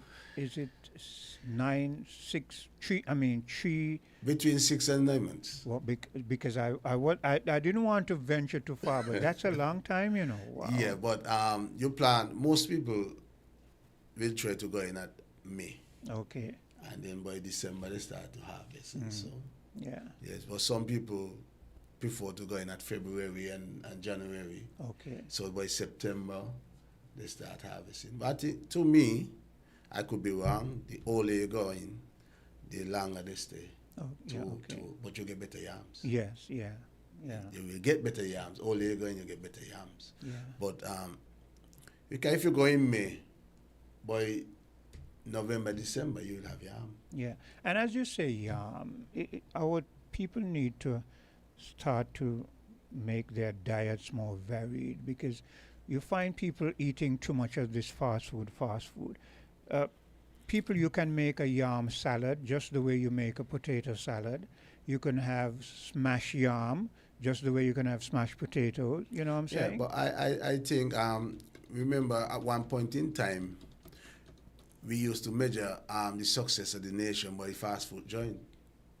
Yeah, fast food, that come, this come, so we get in somewhere. But so as a farmer, I think I wonder. Stigma we need to move away from. Yeah, well, I kind of wondered why you interjected that, because it isn't a positive for the farming sector. I know, but that is what you're putting. People always look down on the farming thing, But I don't think so. I think it is because the system has not put the emphasis on it as it should. But when you speak to people, you as a farmer, when you speak to people, don't they say that they would prefer? They gravitate towards. Yeah. But as you said, the system is the system we're talking That's about. it, yeah. They measure success by these things. I mean, that's a fact. Yeah, but that's how they look at it. The economy, country moving because you're able to attract these fast food joints. But why? I mean, this shows why we are in the quandary that we find ourselves. Because if our leaders in the system, within our governance system, see us advancing, and it is determined by fast food places coming here, then they are living in a world that is just not a realistic world. But I'm not saying that fast food coming here, but the main thing should be your agriculture sector. And as you look at it, you see is more and more people getting sicker. Yeah. At old age, diabetes beating them down, the high blood pressure and so. Yeah. At an old age now. And you link that to what we eat. Most definitely. We are what we eat. Yes, so as I said, it's time now to go back to the local. And as I say, this year been a good year in terms of weather-wise. Yes. You find last year we had sweet potato was missing. Yeah. From since maybe about August, September. But today you still could find local sweet potato. Well, I might have to find where I see. I recently bought some sweet potato, but I don't think it's the local sweet potato because it's that kind of potato where you've got to be very careful how you boil it, because no sooner than the water starts to boil, it disintegrates. So I'm sure that isn't the local potato. I will want to believe that you ask for local potato. Well, you see potato and you buy it. Well, here's the thing. When I go to shop as a man, I go and the first thing I look for is for local potato. Yeah. But when I don't see local, and depending on what I feel I need, I might buy the other. Yeah. But so you want potato. So it then means that I didn't see any local potato. But at that time. I think sometimes you ask for it. You ask for the local, and that will let the store owners know that people are very much interested in the locals. But I mean, I hear you. Ask for it. I hear you, but I think I could be wrong, but I think that the vendors they also would prefer the local ones. Yes. And I think when you see them having not the local one, it's because they can't get it. Yeah, it might be a little scarce, but you look around. There's still local potatoes, sweet potatoes on the market. I'm gonna have to look and see. Yeah. And then I look now and I see breadfruit again coming back. Yeah. So it's been a very good year. Breadfruit again is another one that you can do breadfruit salad just like you do potato salad. You can do breadfruit chips, and you can make breadfruit bread. I've had a friend who said he eats breadfruit porridge, but I don't think I would be inclined to that. But, different strokes for different I believe folks. you might love it. But you look at it. Hold a second. We have a caller. Hello, caller. Yes, good morning. Is this the guy, Quinton or something like that, who does be on the radio with Contentia most of the times? Yes, but right now I'm in the farming sector where we're into farming. Is there... Oh, okay, well, I was listening on the phone, so that's why I called. You'll be back online on radio station, 30 minutes from now, I would imagine? Yes, on Voices. Voices, okay, then, all right, thank you. All right, okay. Cool. Hello, caller. Hello, caller. Yes, good morning again, Quinn. Yeah. Glad to, I wanted to have a conversation with the gentleman there, the agriculture man. I want to ask him a question. Now, do you think that one tree can subsidize in terms of a kind of grafting more than one fruit at the same time? I am a YouTube hunter, okay? And I've seen some amazing things. Where I live here in the States, I don't have no land to try these things. But I put it out there to a lot of people who I know do agriculture. And I will like a number from you to send you some clips and some, if you could try them. Because every island, every yard can be sustainable for whatever they want to plant, and it comes to fruition. My number, if you have a pen right now, is on WhatsApp is area code 347. Are you penning that? 460-8192. And you will be amazed. But caller, just caller, send me to the link. Just give me the link, and I will find it. Caller, are you aware that some of the things that you see on YouTube they're fast, that they can't happen? Because I see where you see a papaya tree and you see watermelons on it and all that kind of stuff. And so yeah. Sir, with due respect, I don't have no land to try it. I don't have any convenience to do it. I'm passing it on to see if it's fake. But what I could say to you, caller, I have seen mango tree being grafted, and you have like 3 and 4 different variety of mango on that tree. Yeah, I have seen that. I'm speaking in that vein, but I have seen that. Let me tell you another thing that I saw. Do you know the burgundy, the purple part of the banana? Yeah. They call it the flagging, the banana flagging? Yeah. Okay. Do you know that can grow? And the remaining bananas that is in that pod can actually grow just by using a method? I don't know about that. Dirt. And to be honest, I never. Okay, I'm going to send it to you, eh? I don't know. As Quinn said, I don't really. That part could grow. It could gain root and life moving forward. But hear this farmer. Hear this, Mr. Welcome. Thanks for the name, Quinn. Hear this. Farmer.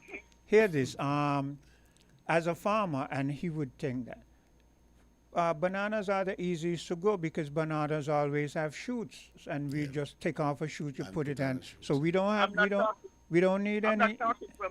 I'm not talking from the. I'm talking from the flagging. That is a thing that you will cut off and just let it grow a rot. But that's what I'm saying. I'm saying that we already have a means that is just easy and pure. The tree comes up, the shoots around it, you just take them off, put them up, bam, no problem at all. Without having to go through any process of experiment. Bananas are the easiest to. But then again, Carla, I also see that part, people eat that part also. Yeah, so. I thought that was going to go down. Yeah. It's a delicacy. It's a delicacy. Yeah.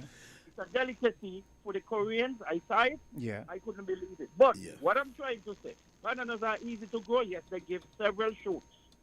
But I'm talking about the flagging. That's just one, and there are other amazing things. Yeah. You cut that piece off. You just shave a little around the edge, and you use aloe vera and egg and coke. I'm plant it and it grow. I ain't tried, so I'm asking him along with others, and it grow quicker. It come to fruition quicker than taking it from the shoot. But anyway, take my number, and I would like you to give me a call, and we could dialogue moving forward, because a lot of clips I have there. All right, sir. It's either a myth, a fake, or phony, or truth. Okay. But continue to do the work that you're doing. I love it. And be unstoppable. All right, thanks for the call. Yes. Okay. As I was going down the road, speaking about being a very good year for farming. Yeah. We couldn't complain about drought this year. Yeah, no. Right? Not, yeah. But in spite of that, the farmers still find themselves in a position. Yeah. A disadvantageous position. Because of seeds and... Because of the inputs. Yeah, seeds and pesticides. What should have been a very, very good year for farming. Yeah, yeah. And it's sad. It's sad. Know? It's something that you look around and you see things popping up, articles showing all over the place. And you hear the poultry farmers now, the layers, they are making a lot of noise because, Christmas shot their poultry. And that's one of the time when a lot of eggs are sell. Yeah. And some people now who have fowl, who have the birds, the chicken, they say they ain't sure if they'll be able to supply eggs for this December. Wow. Because of lack of feed. I spoke to one farmer and he said he had to release all his birds. Wow. And just let them out. That is rather interesting because isn't it that not so long ago that we heard about some kind of from the government's initiative, something to do with birds and yes, and I mean on one hand you have a hatchery, which is good. So you're able to hatch the birds, but you're unable to feed them. What is the use of that? So it's sad, but I will like to encourage. It goes into what we've been saying all the time, that it seems, and I'm going to put emphasis on that word, it seems as if though the system is more interested in photo ops, interested in doing things that give the perception that is an ongoing thing, but it's just a flash and it doesn't exist any longer. But I would like to encourage the farmers. It doesn't matter whether you're a crop farmer, livestock, or you're in the poultry business, right? Try and get together. Don't rely on the government solely to bring in your feed. Try and get together and you all pool your resources and bring in your feed. Yeah. Don't let this thing happen to you again. Yeah. I think it's happening way too often. Too frequently. Yes, so you get together and that's one of the things that the farmers are facing is coming together. Yeah. Somehow we are skeptical of each other. I assume it's because the market is so small. That's one of it, but another part of it, well, there are two other factions. One is that they tend to feel that if they come together and the system is saying one thing and they're saying another thing, the repercussions aren't going to be in their favor. That's one part of it. The other part of it is, as you said, there seems to be a hesitancy to join together because of mistrust or politics and whatever. But there's a caller. Hello, caller. Yes, good morning. One of the things I would like to comment or suggest is that about a month and a few days ago, I was heading from Bastille, coming up to St. Peter's to go home, and a guy was coming down from Cedar Grove heading to Bastille, and I guess because it was like 1 a.m. in the morning, he was driving at a rather great speed, and he hit a cow, right? so hard that he knocked out the cow and sent it over on the other side of the road on my path. And I was driving coming up, and I didn't see it, And the thing, what made it so odd is that this particular driver who hit the cow, whose vehicle was written off, went over on the side by the community center and parked up and turned off his lights, no indicator to say something had happened. So he was driving maybe about 30, a little over 30, went over the cow head, veered over to the right and hit the wall and stayed off and caused some damage to the under vehicle. Yeah. And the cow stayed in the road. And if we had not come out, if I hadn't come out, not knowing that I wasn't the one that killed the cow, another driver would have driven over it and maybe caused some damages. Wow. But I recently heard that the government is doing something now. And one suggestion I would like to make to the agriculture department is, why not have the cow then with illuminated color or earpiece that if they walk in, you could see a glitter. That's a good idea. And know something is moving and to caution as you're approaching, especially in dark areas, And the other day, Mr. Samuel Duggins was on the radio, and he basically humiliated a farmer who came on the radio and said that they're not being helped and something. And Mr. Samuel Duggins was able to quote some awesome figures to show the difference in a few years to know at the production of vegetables and meat and that kind of thing. And I thought that was so good because most of the farmers just keep coming on the radio. And they could make money, because a guy named Moses does sell by Best Buy, and he seems to do very well, And I believe money in it, but the farmer them just want government to come and handle this, and look for help and in trying to push it on their own and try to, I just say, come together and even if just 5 of them come together and show the potential and others would want to join, but they want the government to do every single thing for them, every single thing. Carlo, can I ask you a question? Tell me. Yeah, I'm happy for your call, and it's good that you hear those figures and you buy into those figures. Mm-hmm. The question I'll ask you, if those figures are so accurate, can you point me to one farmer who is doing very well in St. Kitts? You said I just called one I think was Moses. I'm not really into farming, but I see this man. So since you are not into farming, right? I will ask you to err on the side of caution. And you listen and you hear things, but investigate, dig deep into it, and get your own facts to take. Because as I was saying, I guess you were listening to the program, it's been a very good year for farming. But it's 18 months we are out of certain seeds. It's more than 6 months we are out of certain chemicals. It's almost a year that we are waiting for certain things. So if you add those things together, tell me, how will you avoid those figures? Well, let me ask you something. When he stated these figures, I'm sure I heard him say you can go to this source to prove the facts for yourself because they're there for us to see who, and he gave the instructions where to go. Did you hear the question that was asked of him? The question that was asked of him is, the question that was asked of him is where we are with the 25 by 25 in terms of the import bill. Are you coming down or not? That was the question asked. So I think I may have heard that. I didn't hear the full thing. Yes, so he put out a load of figures, say we up with this and that, but yet we are importing more. Well, let me ask you something. Listen, I'm a landscaper. I'm not into farming.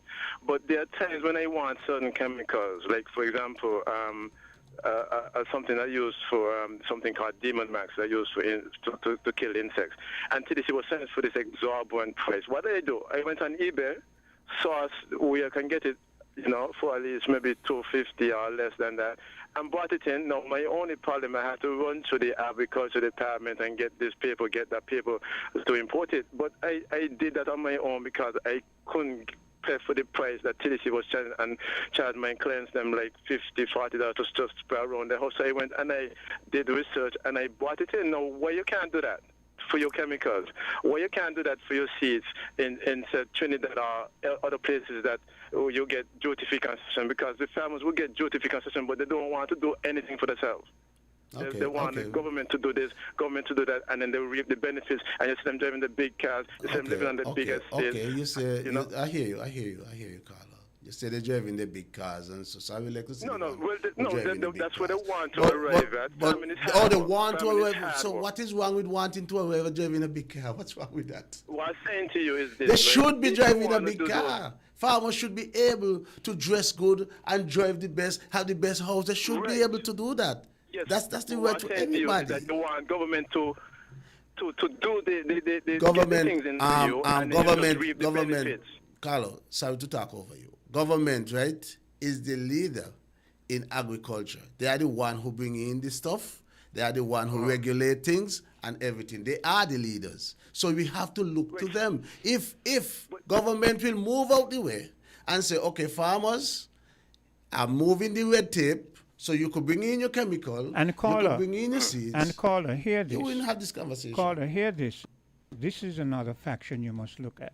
When you as an individual want something, it is easy for you as one individual to go and get it. When a number of farmers want the very same things, which will be a larger quantity, remember you spoke about the red tape. This is what the farmers have to deal with. It isn't as easy as one individual going on eBay and saying that they get, it's a whole different, you see, you almost look at the broader picture and the quantum, the quantity of what you want. But it was just 2 weeks ago, a farmer was here talking about this very same chemical. Yeah. And the red tape, the hurdles that he had to jump. And to this day, he still have the chemicals them up in Miami holding up. Waiting. And all it needs is paperwork. Yeah. What I would like to ask you is that if, one individual might not be able to do it because of the amount of money and all of these things that might be required to bring it in, right? And then they need this concession, and then you have to prove that they're going to be using it for what you say and not be using it for extra gain and so. But what happens if a group of farmers got together? But that is what the farmer is saying. He's saying it can be done. He's sending out the cry, and if you listen to him, he's saying that is one of their shortfalls. He's saying that they need to reach that point. He's agreeing with you on that aspect, where they need to reach the point where they stop depending on the system because the system is failing them too often. So he's agreeing with you on that aspect. Yeah. Okay. And the other thing I would like to say, right, is that these coconut people in St. Kitts who just claim these trees, they don't use their spikes. They don't claim like the old bushman who could claim. I could claim a coconut tree, but my problem is that I cannot stay in the tree as long as the hard man can do. And if I could do it, a landscaper, the average man who does go look coconuts using the spikes to damage the tree every time they go up, after a while that tree becomes laden with much holes, and after a while that tree will die. I want them to outlaw climbing trees that you're not cutting down with spikes, especially fruit trees. They're too lazy. And they're going in people's houses, but they're getting permission. But as a landscaper, I go onto a person's property, coconut tree laden with spikes. What happened? A guy came and he wanted the coconuts, and he agreed that he would clean up the tree for us and cut some coconuts for us if we allow him to pick some coconuts. Laden up the tree with holes. After a while, that tree it begins to die. And one of the things they need to stop doing is they go into the circus and they staple up those royal palms, which is like a landmark of the circus, with all kind of staples. And after a while, that area that's been stapled many times begins to peel away, and the palm tree begins to suffer. So they have to come up with new ideas and new ways of protecting the trees that in St. Kitts. If you're going to cut down a tree, use the spikes. But if you're going up to the tree to pick fruits, man, don't use the spikes. If you find a ladder, find something, as a landscaper, this is the things that I see. Well, with the farmers, and I think they can do, they just need to show that it can be done with a group. And if they try with that group and they gain a fight down and they come on the radio to show we've been trained, but this is the fight down, then I think the public will heed the cry greater, not rather than just every now and again, almost everything, they come on the radio for. And Carlo, this program is over a year, almost going for 2. And this program is sponsored by a group of farmers. It's called the Consortium. And I could tell you that the Consortium has been labeled all kind of things. They call the Consortium all kind of names. So if you're going to use the word about fight down, that's what the Consortium been getting from day one, from the administration that passed and this administration. So this fight ain't start with Samal, it start before Samal, and we've been getting the fight down, and still, I will tell you this though, this has been the worst. We have had it as a farming community. This has been the worst. I met farmers who farming for 40 years and tell me that they have never ever experienced what they are experiencing in the agriculture. Some farmers put down their thing and pick up, start to do construction, pick up another job. Instead of being full-time farmers, they become part-time farmers now. I hear you. I'm part of farmers to you, right? And I would say, get these farmers to be part of your group and help them, let them help you. One of them is called Yellow. I see him at Monkey Hill. And he looks to be a successful farmer. Caller. Yellow is a part of Moses. Those are the two Yellow is a part of the Consortium. Okay? Yeah, Yellow is a part he's of... doing very well. He seems to be doing you, very well. You assume that. You assume that. He seems to be doing very well. Caller. Thanks for the call and answer. But you are assuming that the farmer is doing very well. Don't do that. Don't do that to the farmer, please. Don't do that to the farmer. Caller. I'm listening. Okay.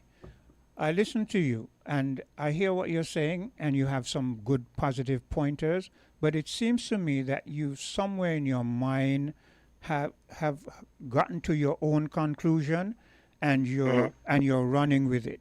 Okay? So wait, let me finish, because we let you speak. Okay. What this farmer is saying is that some of the individuals that you see and you name them are part of his own consortium, and they're not doing as good as you think, as you assume. Okay. That is what he's saying. And if they are part of his consortium and he can make that statement, then I would think that there's some validity there. Possible, yes. Okay. I agree with that. Listen, let me tell you the other people who almost like the farmers, the bus association. Right? These are the two that are always complaining mostly, and you see some who is striving, and you see some who is suffering. And that's why I said Moses and Yellows, right? If maybe these should be the ones to come on the radio and speak of the hardships that they're having, because to me, I see them putting out the work. And I'm not to the fan, but I see them moving around and seem to be doing well. Okay. But you know what you're saying to me? If they got the help that they needed, they would do much better. So these will become millionaires if possible, based on what you're saying to me. Because they seem to be doing well, but you're saying they're not doing so well. Okay, caller. We're out of time. We're 6 minutes over time. Thank you so much for hearing me. That's it. Thank you. Okay, I appreciate Thanks it. for the call. Thanks for the call. Here's what I would ask you to do now, right? Because I'm a straight up across the board person. At least one of the names that he called, that you said is a part of your consortium, right? That this person says seems to be doing well from his perspective. Get him to come here and say, from his perspective, whether he's doing well or not. You know, I mean, I wouldn't mind trying to get him to come here, but the thing is that everybody want to come on the radio and talk, you know. But that is the problem. That is what you're saying, and you're not going to get anywhere. The thing is that the consortium is a group of farmers, and if you see one person, that one person is representing the group. The thoughts and everything. I hear you, but I disagree with you. I am saying, since that caller, you must learn to validate yourself as a consortium. That caller called a particular name. You said that person is a part of your consortium.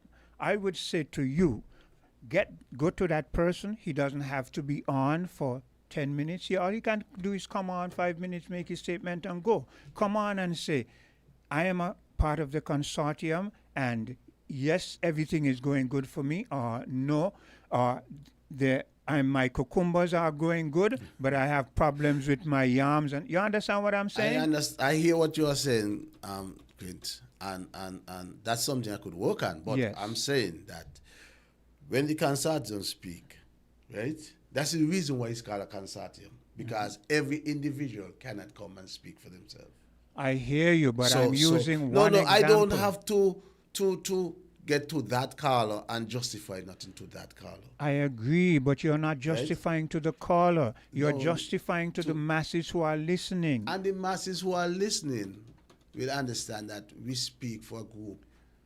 And by speaking for the group, you don't have everybody here saying. But you see, I disagree with you. I could fill up the studio with the members of the consortium. I did not say full up And the studio. individually, I say they bring speak. one individual. I say bring one individual Okay, because all right. all I'm looking at is that you have evidence, irrefutable evidence that here's a caller who's adamant that this person is doing good and this person is not doing good. If that person can't come here, then I'm saying one or two things. Yes, as a consortium, you have a spokesperson, but it seems to me then I would venture to say, and I'm going to say it seems to me that this is more of a dictatorship where I am a part of a consortium. Quint is a part of a consortium, but Quint cannot come on the consortium forum no, Quint, and don't say, go down the road. Don't, please. I tell you, I'm assuming. This is what I'm saying. This is Don't go look. down the road. You I'm see a farmers straight- after farmers I'm come a here. look, Other farmers I am come a here. straight up And I'm person. saying to you that I do not sugarcoat anything. I understand, but you use the word dictatorship that we are. I did not say you were a dictatorship. I said if you have a consortium. I did not say it looks so either. Oh, sorry, you must listen. I said if you have a consortium and the consortium is made up of individuals and I quintessential am one of the individuals and I cannot come, the consortium can't allow me to come and represent something that someone is imagining out there. Listen keenly what I'm saying. If I cannot do that, if the consortium having a spokesman, yes, I agree. But if a person says Quint is doing good, and Quint says, spokesperson, I would like next Wednesday when you're going your show to come on for 3 minutes and just, represent my side. And I cannot do that. This is what I'm saying. If I cannot do that, then I would assume that it is either because you are a dictatorship. And notice I said I would assume. That's why I didn't say. That's why I stopped you. But I am only assuming. Yeah, that's why I stopped you because every person who are part of the consortium want to come on this radio. It's open. It's open for them. You had farmers after farmers. But I was getting the impression you were hedging. I was getting the impression because you were saying, No. well, we You have were a telling me that I spokesman have to prove to that guy. I that did this not guy, say that. You said to get the guy here. Yes. So I'm telling you that if we speak, the consortium speak for the group. But if I did tell you if the guy want to come, I will let him come. That's what I said. So I don't see why we strayed onto that road. But well, anyway, I am that kind of a person. I know that. I am that kind of a person.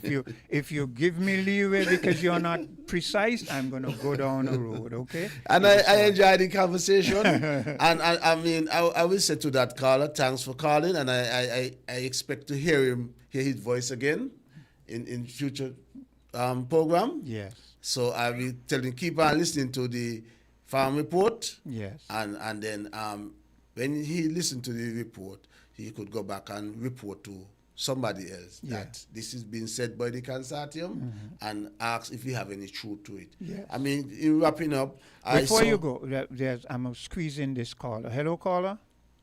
Good morning, Quint. Yes. Good morning, Mr. Flanders. Thank you, sir. Good morning. You're gonna have to. You're gonna have to. Wait. You're gonna. Yes, because we're 12 minutes over time, but I'm gonna give you a little leeway. Go ahead. Very short. My name is Kashroy Tweed. Yes. I am a member of the consortium. December the 7th of this year, I'm 2 years since Agriculture Department sent a bulldozer on my farm to replace the fencing that I had. Up to now, they can't clean the land now with fence my land. I want to tell you all involved in drip lines. The man is my pipeline to reach up on my farm is over a mile. and I can't do nothing absolutely at all on my farm. Mr. Flanders, who is there with you, could tell you he took videos of my nursery sometime last year. And it's like, not even one of those seedlings that could have transplant. And I'd be very glad to come on a program with him or by myself one of these mornings, oil and tea, or after oil and tea, and discuss it with you. You know me very well, Quint. Yes, I do. Please. My number is 668-2555. But no, I'm not going to take your number because I'm going to say this, and you might not like what I'm going to say, but here's this. I've been hearing you complaining for, I'm sure, over maybe 5, 6, 7. More than that. More than that. Okay. And I hear people trying to give you advice. And sometimes I've heard people trying to give you advice, and you get all up in your emotions. And I'm wondering why all this time after you're still in this predicament. And I'm going to assume, I'm going to ask you this question because I know you and I respect you. But I question whether you have, you're kind of a headstrong, because I tend to be that way sometimes, and you listen and you try new things. That is what I question. But I don't question the fact that there's a fight down from your end, because I hear it. But I question, why is it after all this time you're still continuing to say, here's my number to Harry, and here's my number. Let me tell you, if it was me, I would have found a way to, I wouldn't, look, I'm not going to be saying the same thing 4 or 5 years, I'm going to find a way. And people are going to feel some results of me finding my way. But the man, I'll tell you something, right? What they have in my store for me, right? For example, next person come up here squatting on some land and take up half of the road. Police say want to get involved with, they want to let me to go in a fight with him, and I must dead. No, I'm not speaking fight. I'm not speaking fight. No, that is what the authorities, because this is why it boils down to presently now. Okay, anyway, like I said, we're over time, so you're going to have to do this on a different... Thank you for your call. On a different occasion. Let me tell you, I have a farm, and there's a person next to me who had some goat, and he keep letting his goat come into my farm, and I warned him a number of times. I said, your goats keep coming my farm, they keep eating up my stuff. If you don't do something about it, I'm going to do something about it. And he just ignored, and he just, and one of the days I just caught about 4 of his goats, tied them up, and left them on my farm, and said to him, "You're your goat on my farm. If you want them, you're going to come and you're going to compensate me." He was stubborn. He left the goats there, and for a day, 2 days, 3 days. Then on a 3rd day, someone who he was in partnership gave him the money. They came to me, paid for the goat. I end up being sorry for the goat, because they've been tied up for so long that when they lose, they lose some weight. They suffer. Not only that, but they were limping and that kind of stuff. But I don't waste time with people. And another one had his pigs coming on I just kill about 3 of them and put them in front of his gate. And when he saw me, he said, "Oh, well," I said, "Yeah, I told you they were on my farm. I killed them on my farm and put them there." You understand? I don't want to be vicious with people and things, but we have to survive, But stray roaming animals is actually against it, to have your animal roaming. That's what I'm saying. It's against it. You have your animal, you're supposed to either train them or pen them. Yeah. Right? So to all those livestock farmers, they know what they're supposed to do. That's it. And they should be doing. I had similar problem with goat and sheep. Yeah. I still now and again do have the problem. Yeah. But I see the guys, they make some effort to pen them. They only make effort when you do something, my friend. Yeah, they make. when they feel it, when you feel it, it's no problem. But when they feel it, they do something. Yeah. Okay. As we out of time, as I say, thanks for the time. Once again, I'm happy to be here. And there was a situation, that's something I see circulating, and about the PS of agriculture. I don't know. So I need to find out. I mean, your newsroom could do some digging and see if what I'm saying is true, that there's a acting PS now of agriculture. Okay. I see it circling, so I don't know. We will be the last to know that. So. Okay. So. And if you newsroom could do some digging and report to the public. Okay. Right? So that's it for today. Yeah, thanks. And we're going to be looking forward, if you can, to get at least somebody come in, one of those names, and represent, okay? Anytime. Okay, cool. Yeah. Take care. That's it. WINN is 98.9. 98.9 is Win FM. If you need protection, you need